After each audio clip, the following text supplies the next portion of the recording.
Husqvarna už predstavila nové enduro modely pre rok 2024. Mal som možnosť vyskúšať si dvojtaktnú 250 a štvortaktnú 450. Sú v podstate rovnaká kategória, no sú to úplne rozdielne motorky. Poďme si teda o nich povedať viac. Rám je klasika Chrome Molybden, ako sme dlhodobo zvyknutí.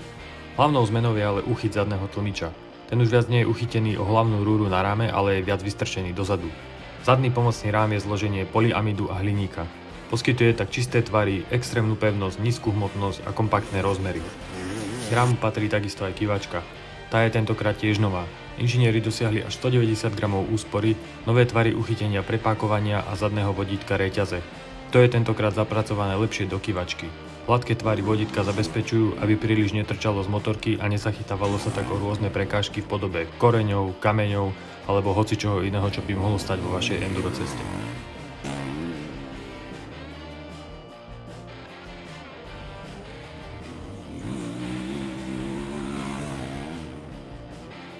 V celkovej charakteristike rámu treba doľadiť samozrejme aj pérovanie. To je pri týchto motorkách tiež vylepšené. Klasické tlmiče prichádzajú stále od firmy VP. Predné tlmiče s názvom X-Act prichádzajú zo systému uzatvorených kartridžov s novým hydrostopom v posledných 68 mm chodu. Pri tlmičoch VP sme nikdy neboli zvyknutí na príliš dobré výsledky, no s touto generáciou prichádza aj úplne nový pocit. Sú príjemne mäkké, dobre držia stopu pri náročných dopadoch, tlmiče s istotou podržia motorku, nikam neodskakujú. Vo vyšších rýchlostiach už boli na mňa trošku mäkšie, ale to je len otázka nastavení. Tie sa dajú tentokrát robiť aj priamo na trati, a to bez hociakého náradia. Nastavenie kompresia a odskoku sa tak dá zvládnuť len cez malé plastové ovládacie prvky na tlmičoch. Snad niečo tieto malé plastové pačky aj vydržia.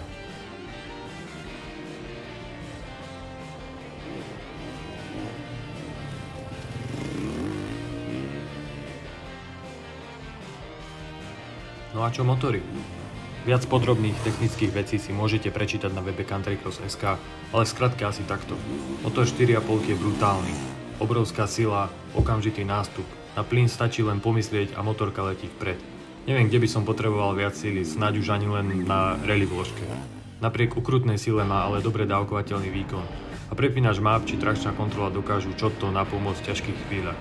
Na túto štvortaktnú beštiu treba poriadnu kondičku a hlavne dostatok najazdených hodín. Vtedy dokáže odmeniť jazdca.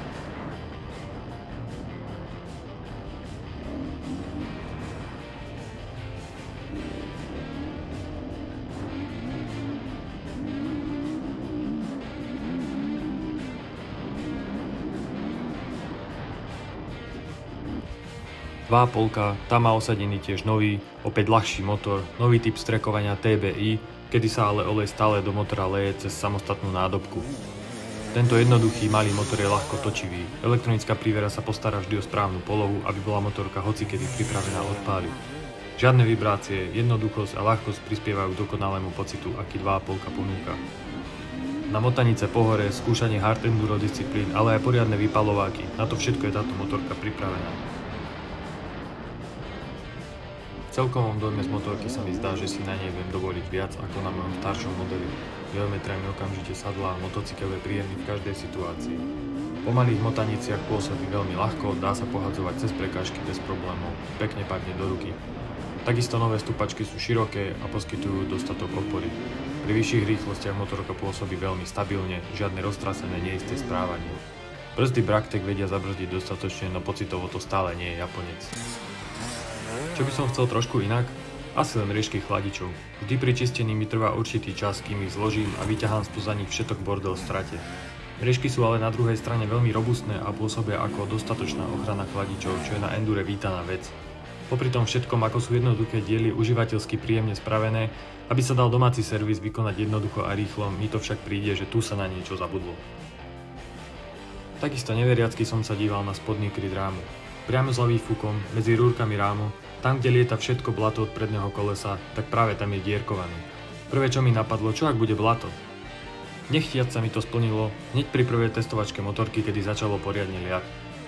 Nejaké blato sa síce dostalo pod kryť, no našťastie je dierkovaný aj zo spodku a tak rovno aj vypadlo. Alebo zvyšok som tade dostal pri čistení a nemusel som tento kryt dávať dolu. Počas jazdy na blate som si mohol skúsiť aj obe motorové mapy, ktoré sa jednoducho prepínajú len ovládačom na riadidlách ProTaper. Medzi nimi cítiť trochu rozdiel, ktorý sa ukázal, keď som jednu časť tréningu absolvoval na ideálnom povrchu a druhú časť na poriadnom blate. Na Idoši bola silná mapa originál, no práve na blate mi bola lepšia tá slabšia. Príjemne sa vtedy rozbiehala zo zákrut a nemusel som s ňou toľko bojovať. Aký je výsledok? Nová grafika, nový rám, tlmenie a motor, toto všetko mi brutálne sadlo do ruky hneď na prvú. Už mi teda len zostáva nájsť si výhovorku, ako túto motorku dostať do svojej garáže.